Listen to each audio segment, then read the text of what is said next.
दो दोस्त थे, इसमें से एक भगवान को मानता, एक भगवान को नहीं मानता, एक आस्तिक था, एक नास्तिक था।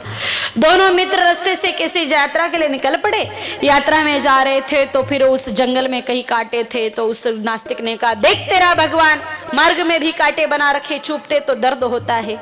आस्तिक ने चुप रहा कि अब इससे बोलने में कोई लाभ नहीं है, पर उसने मन में कहा, प्रभु अच्छा हुआ जो तुम्हें कांटे दे दे, ताकि संभल करके चलने की आदत इंसान को पड़ जाए। जो रास्ता देख करके कांटों को बचाते हुए चलेगा, वो जीवन में भी सही समय पर चलना सीख जाएगा। भले के हृदय में तो श्रद्धा थी प्रभु के प्रति, और श्रद्धा तो हर जगह पेलाई ढूंढने की अनुमति दे देती है। थोड़े से आगे बढ़े, फिर बड़ी भयंकर गर्मी लग रही थी, तेज सूरज की किरणें। नास्तिक ने कहा, देख तेरे भगवान ने क्या अवस्था की है, इतना भयंकर गर्मी दे दी। आगे गए थोड़ा सा कि जंगल आ गया, बढ़िया हरे हरे पेड़ थे। फिर आस्तिक ने उत्तर दिया, देख मेरी प्रभु ने कितनी कृपा की, अगर इस धूप की व्यवस्था की है हम लोगों के लिए, भलाई के लिए, तो प्रभु ने हमको गर्मी से बचाने के लिए कितने सुंदर सुंदर शीतल हवा देने वाले पेड़ बनाए। फिर थोड़े से और आगे बढ़े कि फिर नदी के किनारा या नदी के किनारे पर रेत थी, रेत ऐसी भारी गरम की पैर जलने लगे। नास्तिक ने कहा, देख तेरे भगवान ने क्या व्यवस्था की, इधर शीतल छाया की व्यवस्था की, तो ये गर्मा गर्म रेत दे दी, अब इस पर भला मानव नंगे पैर कैसे चले।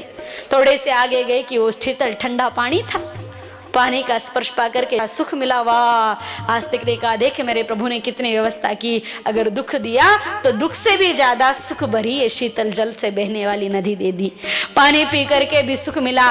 नास्तिक ने कहा, देख मेरे प्रभु ने कितनी डबल अच्छी व्यवस्था की, पानी को पैरों को लगे तो भी सुख दिया, और इतनी गर्मी में, इतनी सूरज की तपती किरण में भी इस शीतल शीतल पानी की व्यवस्था की। मेरे प्रभु कितने कृपालु है।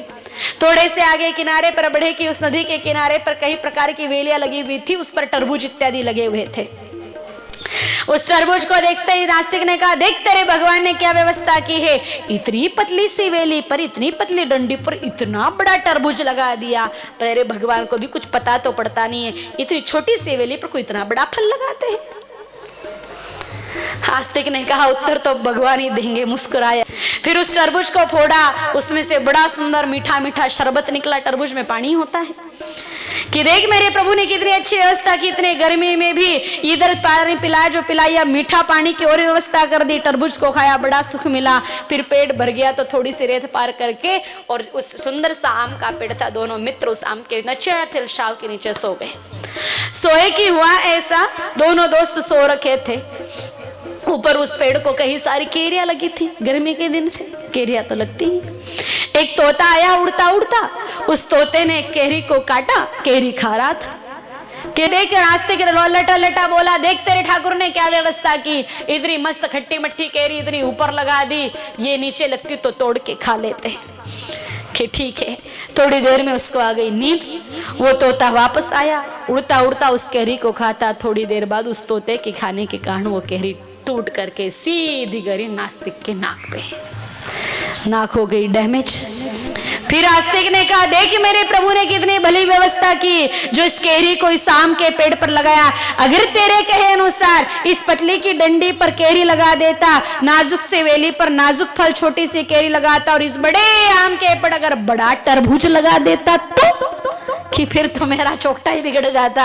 अंत में उस नास्तिक ने भी स्वीकार कर लिया कि भगवान जो भी करते हैं अच्छा ही करते हैं, भला ही करते हैं, सच अच्छा ही करते हैं।